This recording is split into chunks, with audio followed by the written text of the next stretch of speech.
Welcome to Changing Higher Ed, a podcast dedicated to helping higher education leaders improve their institutions. With your host, Dr. Drum McNaughton, CEO of The Change Leader, a consultancy that helps higher ed leaders holistically transform their institutions. Learn more at thechangeleader.com. Changing Higher Ed is sponsored by Blackbaud, the world's leading cloud software company powering social good. With their cloud solution for higher education, Blackbaud connects thousands of campuses worldwide. Visit blackbaud.com/highered to learn how they can help your institution deliver a better experience. And now, here's your host, Drum McNaughton. Thanks, David. Our special guest today is Julie Lenzer, Chief Innovation Officer for the University of Maryland. Julie's had an amazing career as an entrepreneur, including being Executive Director of the Maryland Center for Entrepreneurship, Co-Chair of Startup Maryland, co-founder and former CEO of Path Forward Center for Innovation and Entrepreneurship. And most recently, she served in the Obama administration as the lead in the Office of Innovation and Entrepreneurship within the U.S. Department of Commerce's Economic Development Administration. In that capacity, she drove programs and policies that support innovative economic development in such innovative-based entrepreneurship and regional innovation clusters. As I said earlier, she's a serial entrepreneur and was able to find time in her crazy schedule to join us and talk about how institutions can innovate during crises to drive sustainable change and long-term growth. Julie, welcome to the show. Thanks. Great to be here. Oh, it's great to have you here. I've been looking forward to this. You've had an incredible career.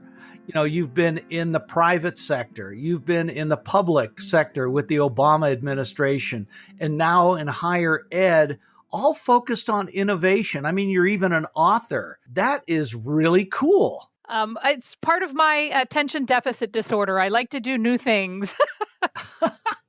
And entrepreneurs get to do that all the time. We do. In fact, I have now been in academia 3.5 years, and that's the longest job I've had since I had my own company, which I sold in 2005. So if that tells you anything. Wow. I get it. What was your company? My company was Applied Creative Technologies. We did data analytics and collection for food manufacturing companies. Oh my gosh. Wow. I was a geek. I was a computer science programmer geek. Gotta love it. You know, an early STEMmer. Yes.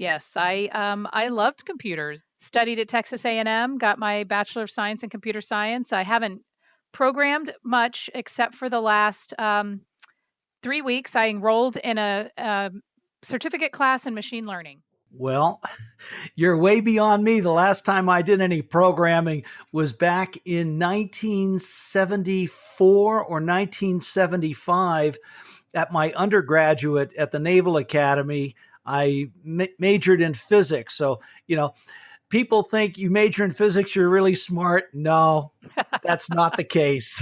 I was just a glutton for punishment, I think. Well, I think that computer science really feeds into my passion for innovation because it's really creative problem solving. It's really about solving problems and making things happen. Absolutely. You've got to be able to do that regardless of where you are. And right now with this whole coronavirus thing, it's forcing institutions to innovate, isn't it? Absolutely. I think everything that institutions thrive on, having, especially the ones who are not on just purely online, is the community. It's the kids on campus. It's the research labs that we have. It's all having to be kind of rethought very quickly.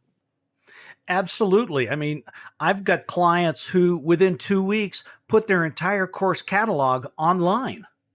Right, right. And now what's interesting is that some of the methods and techniques that work in the classroom don't always translate effectively online. And so I think the first wave was let's put our PowerPoints, let's do our record our lectures and get them online. But as we move forward into a world where maybe there is a little bit more online or maybe there's hybrid, I think that we're going to have to look at there's other ways to engage your students more effectively than just that they're used to being in the lab and they're in person. So I think that the first wave was, yep, let's get it online. But I think because I don't think this thing is going away anytime soon, our new normal, I think, is going to really have to make better use of technology going forward. Well, you're echoing what Gordon Gee said in a podcast. And you know Gordon, the president at West Virginia University. What an incredible gentleman.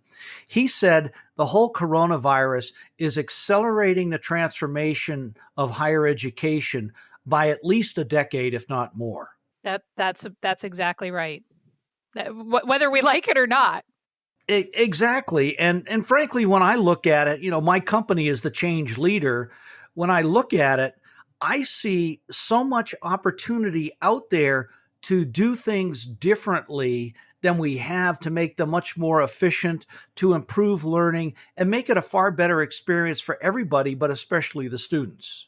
Absolutely. And, I think for us to be, working remotely, working from home, I had at least two of my managers who were very hesitant to employ work from home, teleworking, and they were forced into it. And now they've learned how to embrace it. And they said they're going to make it a regular part of their, going forward. When we do go back to work, it's going to be something that they're going to continue to do, which I think is good for employees. It's good for the university. It, creates greater efficiencies, less commute time, better for the environment.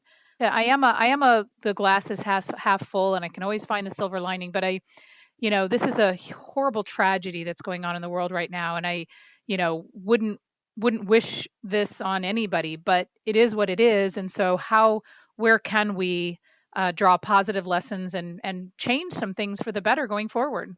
It makes perfect sense. As that old saying goes, never waste a good crisis. Right, right. And so you're starting off on one of the areas we wanted to cover today, which is employees and work. Now, from an innovation perspective, and asking you to put that entrepreneur innovation hat on, what are some of the things that institutions can and should be doing going forward to make themselves more efficient, more innovative? You touched on one, working from home. What are some of the other things that institutions could do from an employee perspective? So I think making broader connections. The institutions that I've worked with tend to be fairly siloed. And I think some of the more progressive institutions have figured out that we need to have better connection and, centralize some things and keep some things distributed. But a lot of times when when I speak to other universities and I show a picture of a castle with a deep moat around it, everybody chuckles because they get it. And so finding ways to connect people across disciplines, across functions, because in reality, innovation comes from a difference of thought, like different people coming at things from a different perspective. And these different perspectives are really what drives innovation, both among students. So making sure that you've got the people, the computer programmers tied in with the artists. We just created an immersive design media major where it's between the art school and the computer science school, because that's really where things are going. That the creative piece and the liberal arts piece, it's not going away in this STEM focused world. I think it's actually becoming more important because that's our differentiator as humans. As much as we want to look at one system instead of from an analytic perspective, when you look at one system, you're pretty much disregarding your entire environment in which you're operating, and you can't really do that. If you look at it from a systems theory or a systems thinking perspective, you've got to bring in disparate pieces. One of my guests that I had on a while back developed a biotechnology PhD program for UC Davis. And to solve problems, they have to bring in multiple disciplines to be able to do it. I mean, it's highly complex. Right, right. We have a program called Quest at the University of Maryland that brings in business students, technical students.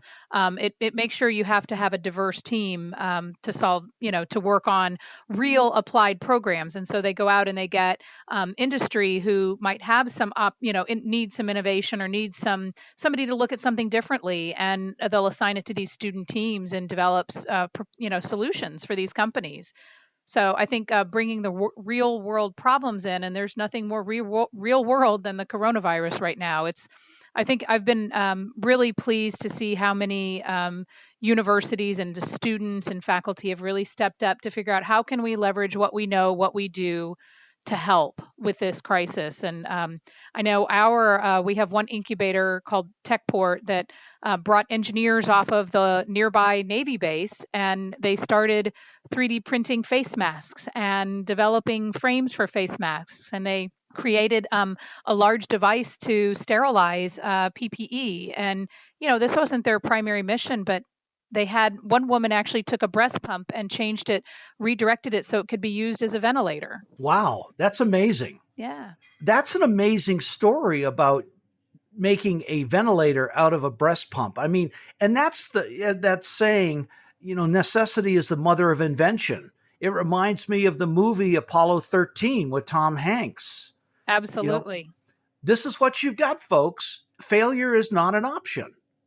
Exactly. And I think that's really, where higher ed has an opportunity to infuse our students with this mindset of how can we, with that problem solving. I'll even call it an entrepreneurial mindset, because it's really, we want to get from A to B. This is what we've got. How do we do it? And getting really creative with it. I think creativity is making a comeback, if it ever went away. How do you foster creativity within an organization? Allowing for failure is part of it, which can be a challenge in higher ed because it's all based on pass fail grades, right? But a measured failure, right? Like trying something and it doesn't work, but rewarding the process and the effort and the thought process behind what was tried. I think that's where we have a little bit of a conundrum between our current higher ed and our need for creative problem solving people is that, how many times did Edison fail before he created the light bulb? We can't look down on people because they fail. And in fact, we've started on our campus talking about, having spectacular failures where we have a conference where we talk about here's how I failed, but more important than how I failed is here's what I learned from it and how I changed what I was doing and improved upon it. That is so important, that what we used to call in the Navy a hot wash. Okay. To go back and review what happened, where we made our mistakes, what we can learn from it, all of those things is so critical for innovation. That is the tool that's going to help our students the most in their future, frankly, is because we're all going to be faced with challenges and problems. They're going to be either working for somebody that, has an opportunity for improvement that they can see and they can help drive. Mm-hmm.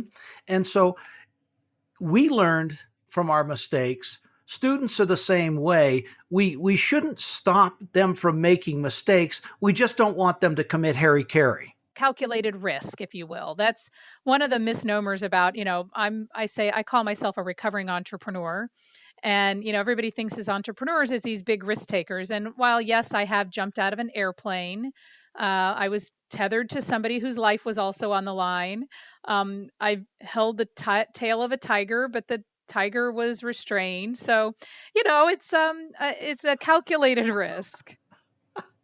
Well, if the pilot in me goes, why would anybody want to jump out of a perfectly good airplane? It's like floating on a fan, adrenaline rush. Same reason I like to, honestly, it's the same reason that I like to drive change and help innovation, big visions come to reality, because it's an adrenaline thing for me. Mm-hmm. I get it. And so we've talked a little bit about the institution itself. Let's talk a little bit about academic courses. We've touched on it with your failure mode as well as some of the things bringing teams together. But what are some of the other things that presidents can be looking at and should be looking at as far as how to change academics around to make them more effective in learning for students? Well, so I think, as we said, definitely the cross-disciplinary approach. We have the ability, students can create their own majors. It's under, people are looking at it, faculty, curriculum experts, or they're looking at it, but they're allowing students to craft their own path. If they want to include criminal justice and biotechnology, I guess that's forensics, but there's other parts that might be, you might not think of combining them and letting students kind of drive some of that where their interests and skills are. So, and again, it's not just completely, oh yeah, you can take PE and you can have, that's all you get to do. I mean, you can still uphold the rigors of academia, but engaging with them to help them chart their path. That's not a new concept. It's been around for a while, but it's amazing how many institutions don't allow that. Right, right. And it's a mindset thing. It's a, you have to shift your mindset away from I know what's best for you to let's explore. It's more like personalized education. As we're looking at, say, personalized medicine, right? How we're looking at how can we have our medicine be more personalized to the individual. Manufacturing, how can we, get our perfect, custom order our T-shirts and things. This is personalized education. How do you learn? Even recognizing, there are different ways that people learn and being able to play to that. And it's hard when you've got a class of 100 or 200 students, but just because it's hard, as Tom Hanks says, it's the hard that makes it great, right? It's hard things are worth doing. And if it wasn't hard, anybody could do it. So why not differentiate yourself by doing something hard that really could mean the difference between, the students coming to you or going someplace else and whether they're going to be successful. If you have some type of a personalized path, then you're setting them up for potentially the best path of success for them. And it is all about the student. It is student centered versus faculty. This is my discipline, so I want to have this particular major. We still see that, but at the same time, it's starting to drift away. I think this is one of the big changes that we're going to see coming forward. I totally agreed. In fact, as you start looking at, younger faculty that are coming in, they have a different perspective. The traditional tenure, I've got tenure, you can't touch me. I mean, I get why that's there. I really do. And I don't think I understood that before I was inside of an institution. I understand where that provides for, especially in a research institution, it gives them the ability to explore strange new worlds, but there also has to be an accountability, and it has to be accountable to your students. And what do the students want? And, what we find at the university is that younger faculty are more aligned with what the new generation of students want. And so listening to them. And I think that's critical piece is listening to the students and what they want. Accreditation bodies are going to have to get on board with this as well to allow for more flexible curriculum. And I think we're starting to see that, but you still got the staid, this is the way we've always done it. I hear that a lot. It kills me every time I hear it. I'm the one of those because I am new and I was brought in as an outlier on purpose. And I will say, help me understand why we do it this way. And most of the time people don't know. And so it's like, okay, let's unpack that. And the way that I look at it is, there's the legal line. You don't cross the legal line. That's not unquestionable, right?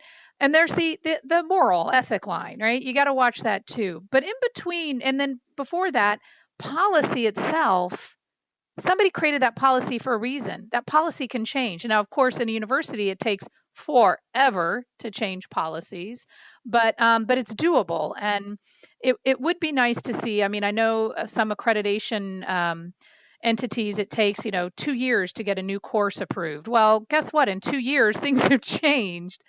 We need to figure out a way to speed up the system. We do, and that's where the innovation comes into play. If you can show good outcomes for what's being done or what will be done, then there's no reason why it should take 2 years to change. Exactly, exactly. And then, finding quick indicators of success so that, oh, we're going to try this for, we'll decide in 3 years if this is going to work based on this other model. Well, what are the leading indicators? What are the signs that this thing is trending? And this is where I think data is a really powerful thing that universities really need to leverage better data about their students and about their successes. And it can really, I think, uncover some things that you might not know about them. And so, you don't have to be an R1 research university with a great computer science department to go and figure out that the power of the data that you have in both your students and your alumni, especially looking at how your alumni have fared, what their success has been, engaging them back into the process to help you continue to change and drive what the next generation is going to want out of academia.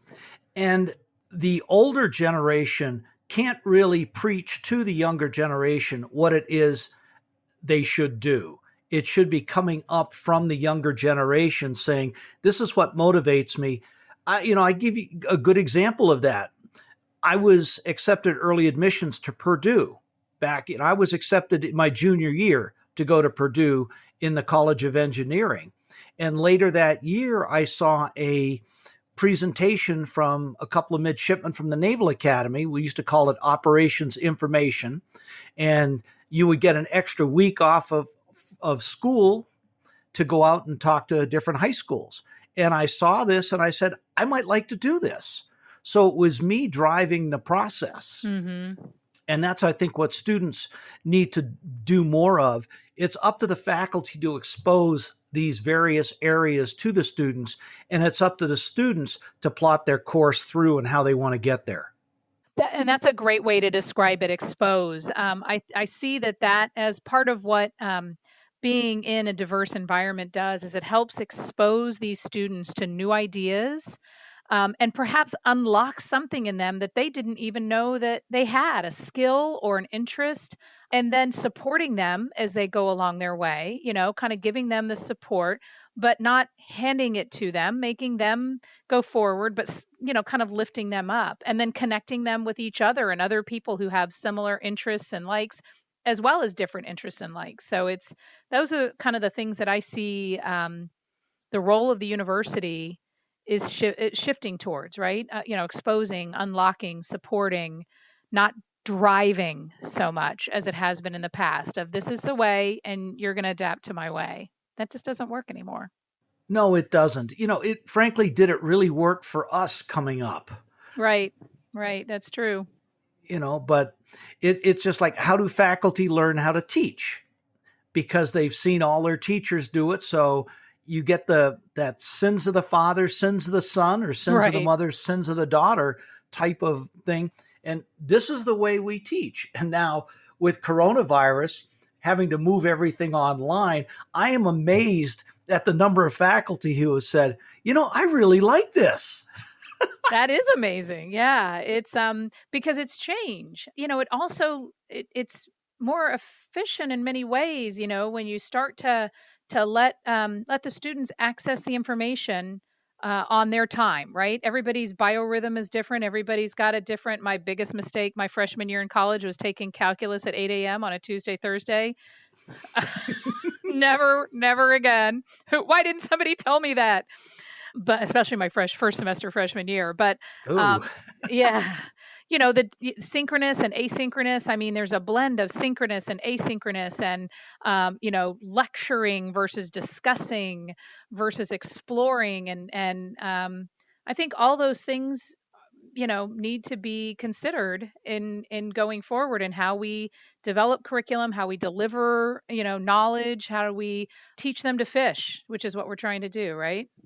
Mm-hmm. Yeah. And that's a great analogy. Teach them the fish versus give them the fish. Right. Because, information is changing. There's historical reference that's really helpful to know. This is where we've been, but where we're going is changing rapidly. I think I saw a statistic that said whatever you learn in your freshman year could be obsolete by your senior year.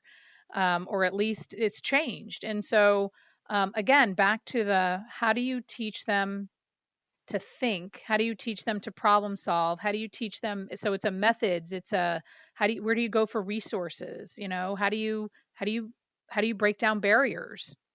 How do you Hmm. go around obstacles? When I was developing, as a faculty member and department chair, developing programs, one of the things that we had as a PLO, program learning outcome, was information literacy. Mm. Where do you go to find things? How do you dig them up? How do you determine what is in fact real news versus, I hate to use the term, but I I know. will, fake news? Right. Right. And No, I so, mean, and that's because you can't give them, here's all the data sources you'll ever need because they're changing, they're growing. exactly. The things that you're doing at a finite period of time are going to change. So, how do we create a generation of adaptable, resilient, persistent, resourceful citizens? Yes. And that is the thing. Institutions of higher ed need to start looking at themselves as part of the talent supply work chain. Absolutely. That's exactly what they are. Yeah. And so we're coming to the end of our time, Julie. As much as I'd like to continue, I'm having a blast with these kind of conversations. But what are three things that you would give university presidents or tell them that they need to be doing to establish innovation in their institutions?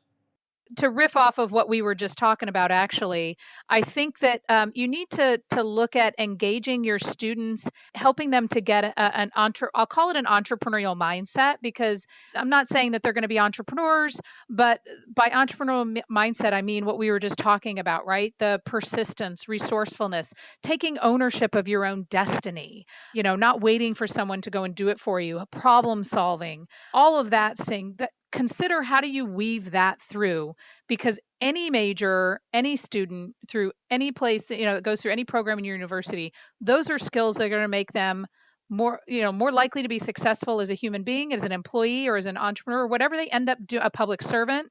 All of those are going to help them to be more successful in life. So that would be one. So kind of thinking about how do you infuse this entrepreneurial mindset into your students. The second thing I would say is that, the siloed approach, isolating different, either by college or by discipline, isn't helpful. And really breaking down those silos to help drive your broader institutional goals. So true innovation comes from diversity of thought and discipline. Mm-hmm. So how do you make sure that you've got people from different backgrounds, different ethnicities, different experiences, different ways of their thinking, artists with engineers, artists with computer science, with business people, breaking down those silos to drive that will drive more innovation both amongst faculty and students. And I think it will also help attract faculty and students as well, because especially this new generation, they want to be engaged at different levels. And so I would say that's kind of the second thing. And then finally, I think that the traditional university culture of let's build a building, that if coronavirus hasn't shown you anything, it's like an empty building isn't really helpful. Doesn't work so well. And it doesn't work well, especially with economic development. If that's part of your mission of your university, you really have to focus on what happens inside the building. It's about the people, it's about the programs, it's about the community, it's about the culture. One of the things that's interesting, if you notice, most buildings on campus, they're named after, many of them are named after entrepreneurial people. Just saying. So, Mm-hmm. that's how they've gotten their money. And so Yeah, really, who happen to have a lot of money. right. So engaging those people, engaging that mindset, that's gonna feed your institution later down the line, because these are the people then that are going to feel an affinity to the university and are going to give back in big ways. Absolutely. There was one question I forgot to ask you is, does innovation change in a crisis? I think it becomes more important.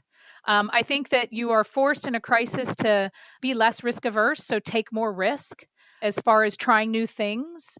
I know that, as we were donating we found a bunch of N95 masks in our library, from our, and we donated those, and that was great. But the university in the past would have been like, wait, stop, what's our liability if we donate all of this? And so instead we quickly developed just a release of liability to say, hey, look, this is as is. We don't know if this is going to work, but take it. So rather than the university normally kind of, and faculty, especially researchers, like to have all the data and they like to be right. But sometimes you can't wait for 100% right. You have to get 80%. You have to get close. And so I think that's what the crisis has done here. That's great. Thank you. So, Julie, what's next for you? Well, I tend to be drawn where I feel like I can have the most impact. I'm at the university, I'm working on a couple of big projects to raise a philanthropic investment fund, looking at some ideas on how to better engage with our entrepreneurial alum, because we have a lot of folks that have gone out and been successful in business and in entrepreneurship that haven't engaged with the university at all. And so how can we get them excited about what our students and faculty are doing and bring them back in a give first mode? Let's engage them in something that they're really interested in. And at some point, they'll come back and, give to the university. And, I've built a reputation for GSD, which is getting stuff done. I love it. and I'm really drawn to big ideas. So, thinking bigger, it's easier to sell a big idea than thinking small. And so that's where you'll find me. Well, very good. Well, Julie, thank you so much for being on the show. This has been fabulous, and you've given university presidents some great ideas on how to better innovate, not only now, but going through the future. Thank you. Thank you. A lot of fun. Thanks for listening this week. And a special thank you to this week's special guest, Julie Lenzer, Chief Innovation Officer at the University of Maryland, who shared with us her thoughts on innovation during crisis. I also want to give a special shout out to our sponsor, Blackbaud. Visit blackbaud.com/highered to learn about their cloud fundraising, accounting, education management, scholarship, and analytics solutions that are powering some of higher ed's top institutions. Our next guest is Dr. Billy Hawkins, president of Talladega College. Dr. Hawkins has served as Talladega's president for 12 years, and during this time, Talladega has been completely transformed and revitalized, including quadrupling enrollment from 300 to over 1,200, and taking the institution to being listed among Princeton Review's best colleges in the Southeast and U.S. News & World Report's most innovative colleges. He's one of higher ed's best turnaround specialists, and he'll be joining us to talk about what he's done at Talladega, especially over the past couple of months, to continue his growth while taking into account the COVID crisis that we're all facing. This episode of Changing Higher Ed was brought to you by Blackbaud, the world's leading cloud software company powering social good. Be sure to visit blackbaud.com/highered to learn how they can help your institution deliver a better experience from admissions to advancement. Changing Higher Ed is a production of The Change Leader, a consultancy committed to transforming higher ed institutions. Find more information about this topic, along with show notes on this episode at changinghighered.com. If you've enjoyed this podcast, please subscribe to the show. We would also value your honest rating and review. Email any questions, comments, or recommendations for topics or guests to podcast@changinghighered.com. Changing Higher Ed is produced and hosted by Dr. Drum McNaughton, post-production by David L. White.